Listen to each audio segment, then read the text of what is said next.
Good afternoon, శుభాకాంక్షలు.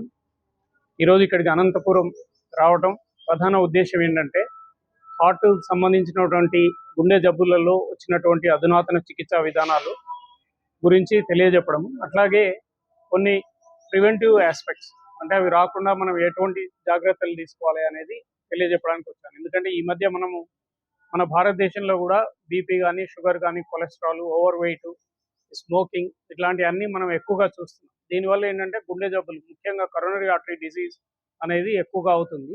దానివల్ల కొంతమంది యుక్త వయసులోనే హఠాత్తుగా మరణానికి కూడా పాల్పడడం అనేది మనం కామన్గా చూస్తున్నాం. సో దీని గురించి కొంచెం అవగాహన కల్పించాలి అనే ఉద్దేశంతో ఈ సమావేశం అనేది అన్ని చోట్ల చేస్తున్నాము. ఈరోజు ఇక్కడ అనంతపురం రావడం జరిగింది. అంటే హార్ట్ అటాక్ వచ్చిన తర్వాత చికిత్సా విధానాల్లో ఏంటంటే ఒకటేమో స్టెంటింగ్ ప్రక్రియ, ఆపరేషన్ లేకుండా మనం స్టెంట్స్ పెట్టడం అనేది ప్రాచుర్యంలో ఉన్నది ప్రస్తుతం. రెండవది ఏంటంటే bypass surgery. So bypass surgery అయిన తర్వాత చాలామంది ఏమనుకుంటారంటే ఇంకా అయిపోయింది, చికిత్స అయిపోయింది, వేరే అపెండిక్స్ లాగా అట్లా అనుకుంటారు. అవేంటంటే ఒకసారి చేస్తే పర్మనెంట్ సొల్యూషన్స్. కానీ బైపాస్ సర్జరీ చేసిన తర్వాత కూడా పేషెంట్కి మళ్ళీ ప్రాబ్లం వచ్చే అవకాశం ఉంటుంది. అది చాలామందికి తెలియదు. అందువల్ల ఏంటంటే బైపాస్ అయిన తర్వాత కూడా రెగ్యులర్ చెకప్లో ఉండటం అనేది అవసరం. ఒకసారి బైపాస్ అయిన తర్వాత బైపాస్లో ఏం చేస్తారంటే ఒకటేమో ఆర్టీరియల్ గ్రాఫ్టింగ్ ఉంటుంది, ఇంటర్నల్ ఆర్టరీ ఉంటుంది, మెమరీ ఆర్టరీ, దాన్ని బైపాస్ చేస్తారు. రెండవది ఏంటంటే కాల్లోంచి వెయిన్స్ తీసుకుంటారు. సో వెయిన్స్ ఏంటంటే తక్కువ ప్రెషర్ని తట్టుకునేటువంటివి. కానీ మనం ఇక్కడ బైపాస్ చేసినప్పుడు ఏంటంటే హార్ట్ ప్రెషర్ ఎక్కువ ఉంటుంది, 120/80 ఉంటుంది. అదే వెయిన్స్లో ఏంటంటే 10 millimeters అంతే ఉంటుంది. అంటే దాదాపు మనము 10 రెట్లు ఎక్కువ ప్రెషర్ తట్టుకోవాలి. అందువల్ల ఏంటంటే వెయిన్స్లో కూడా బ్లాకేజెస్ డెవలప్ అవుతాయి. సో అది జనరల్గా ఏంటంటే 50% of the vein grafts 10 years లోపల మూసుకుపోయే అవకాశం ఉంటుంది, అందులో బ్లాక్స్ ఏర్పడతాయి. సో అందువల్ల ఏంటంటే ఈ బైపాస్ అయిన తర్వాత కూడా ఎవ్రీ 5 years కానీ 10 years కానీ సిటీ యాంజియో కానీ యాంజియోగ్రామ్ కానీ చేసుకోవడం అవసరం. అయితే ఆ తర్వాత ఏముందంటే అందులో బ్లాక్ ఏర్పడినప్పుడు ముందు తెలుసుకోకపోవడం వల్ల మళ్ళీ సెకండ్ టైం హార్ట్ అటాక్ అనేది రావచ్చు, 10 ఏళ్ళకి కానీ 15 ఏళ్ళకి కానీ. అట్లా వచ్చినప్పుడు ఆ వెయిన్ గ్రాఫ్ట్లో స్టెంట్ పెట్టడం అనేది ఒక చికిత్సా విధానం. ఎందుకంటే మళ్ళీ రెండోసారి బైపాస్ అనేది ఎక్కువ ప్రాబ్లం అవుతుంది. అందులో కొన్ని టెక్నిక్స్ ఉంటాయి ఆ బైపాస్ చేసిన వెయిన్లోంచి వెళ్ళడానికి. దానిలో ఏంటంటే మనం ఇక్కడ వీరికి తిమ్మన్న గారు అని చెప్పేసి నియర్లీ 66 years, వారికి 2008లో బైపాస్ అయింది. ఆ తర్వాత చెకప్లో ఉన్నారు కానీ ఈ యాంజియోగ్రాము ఇది చేసుకోలేదు. వారు అక్టోబర్లో మళ్ళీ హార్ట్ అటాక్ రావడం జరిగింది. సో ఇక్కడ యాంజియోగ్రామ్ చేసిన తర్వాత మొత్తం బ్లాక్ అయిందని చెప్పడం, వాళ్ళు తెలుసుకొని హైదరాబాద్కి రావడం, అక్కడ మెడికవర్ సికింద్రాబాద్లో వారికి వెయిన్ గ్రాఫ్ట్ లోపల ఇంట్రావాస్కులర్ అల్ట్రాసౌండ్ చేసి 2 స్టెంట్స్ను అమర్చడం జరిగింది. అది November 1వ తారీఖు నాడు చేశాము. దాని తర్వాత వాళ్ళు ఆరోగ్యంగా ఉన్నారు. అది ఆ విషయం గురించి ఒకటి చెప్పాలని.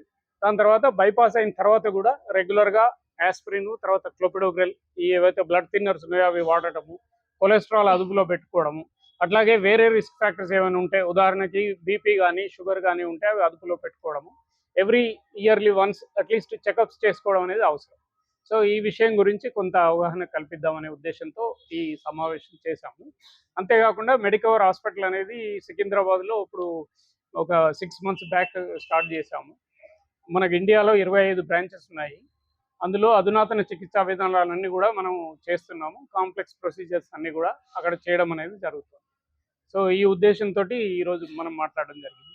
వారు కూడా వారి అభిప్రాయాన్ని వారు మీతో పంచుకుంటారు. తర్వాత ఏదైనా ప్రశ్నలు ఉంటే వాటిని మనం డిస్కస్ చేస్తాం.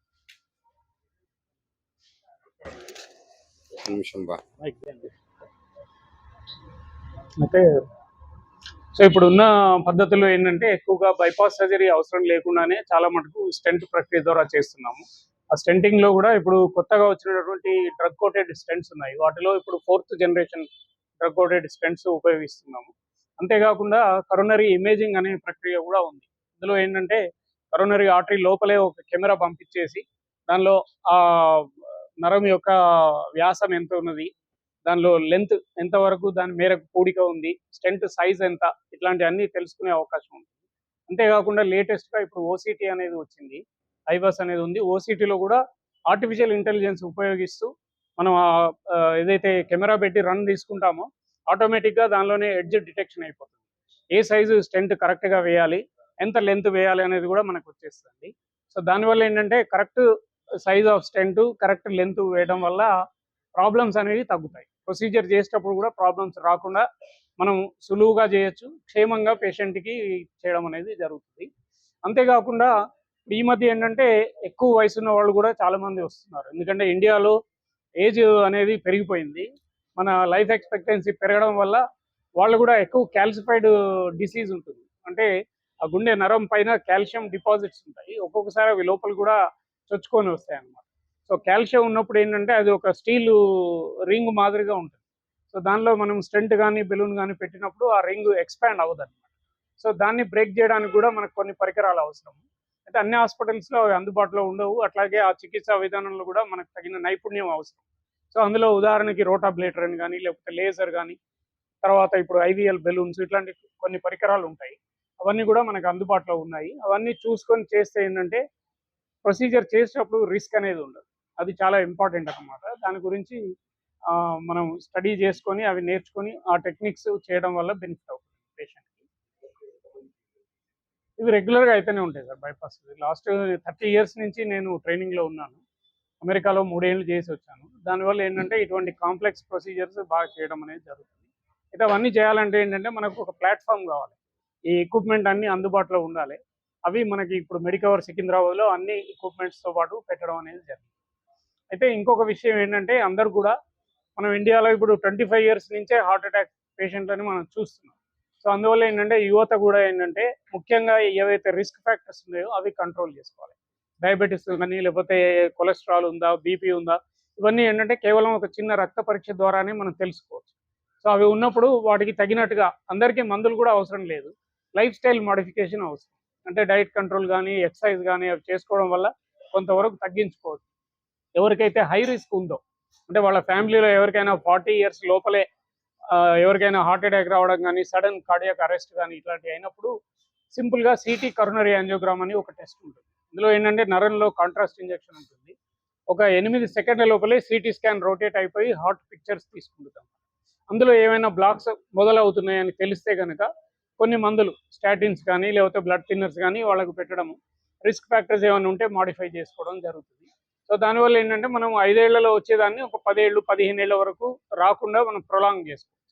సో దానివల్ల ఏంటంటే ఓవరాల్ హెల్త్ అనేది బెటర్గా ఉంటుంది. అదేవిధంగా ఈ సిటీ యాంజియో అనేది ఎవ్రీ 5 yearsకి ఒకసారి చేసుకోవచ్చు. అందులో ఏమైనా బ్లాక్స్ పెరిగినాయా లేదో తెలుస్తుంది.